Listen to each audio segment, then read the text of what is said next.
আসসালামু আলাইকুম। এই যে ভদ্রলোক হাসতেছে, ভদ্রলোক ভাবতেছে সে যাচ্ছে ঘুরতে। কিন্তু সে তো জানে না তাকে নিয়ে যাচ্ছি হাসপাতালে ডাক্তার দেখাতে। এখন ডাক্তার তাকে ওষুধ দেয় না সুই দেয় তা তো জানি না। তো যাওয়ার পথে একটু চোখ বুলাইতে দেখি যে প্রিয় মানুষদের কিছু দেওয়া গিফট যেগুলো এখানে জমা রাখছিলাম সেগুলো এখন এখানে জমা আছে। আরও কিছু পাবো নতুন বছরে। প্রিয় মানুষদের গিফটগুলো রেখে চলে এসেছি গন্তব্যে, চলে এসেছি ফরিদপুর ডক্টর জাহেদ মেমোরিয়াল শিশু হাসপাতালে। এটা হচ্ছে আমার ভদ্রলোকের আরেকটা বাড়ি বলতে গেলে। এখানে ২ দিন পরপরই আসতে হয়। ওই যে উপরের ৯ তলা ওইখানে ৭ দিন তাকে নিয়ে ভর্তি থাকা লাগছিল, এরকম অবস্থা তার। তো তারপর ডক্টর দেখায়ে ওষুধ নিয়ে যখন বাড়িতে ফিরতেছিলাম তো এখানে দেখি যে একটা কাকি হচ্ছে পিঠা বানাচ্ছে। তো এই শীতের রাতে পিঠা, পিঠা দেখলে তো লোভ কে সামলায়।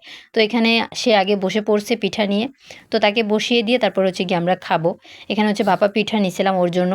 আর আমরা হচ্ছে ঝাল ভর্তা দিয়ে হচ্ছে চিতই পিঠা নিছিলাম দুজনে খাওয়ার জন্য। তো সে তো বসে পড়ছে, আমরা এখানে দাঁড়িয়ে, দাঁড়িয়ে পিঠাগুলা খাচ্ছিলাম। পিঠা খেতে, খেতে একটু এদিক ওদিক তাকাচ্ছিলাম, মানে একটু ঘুরে ঘাড়ে দেখতেছিলাম আশেপাশে আর কি আছে খাওয়ার মতো। তো খাওয়ার জিনিস খুঁজতে, খুঁজতে হঠাৎ একটা জিনিসের চোখ পড়ে গেল। সেটা হচ্ছে এইটা। কারণ আমি ১ম এ দেখে মানে অবাক হয়ে গেছিলাম। আমি ভয় পেয়ে গেছিলাম যে উনি এখানে ঝুলতেছে কেন? পরে দেখি যে না উনি এখানে কাজ করতেছে। একটু ভালোভাবে যখন জুম করে দেখলাম যে আসলে উনি এখানে কাজ করতেছে।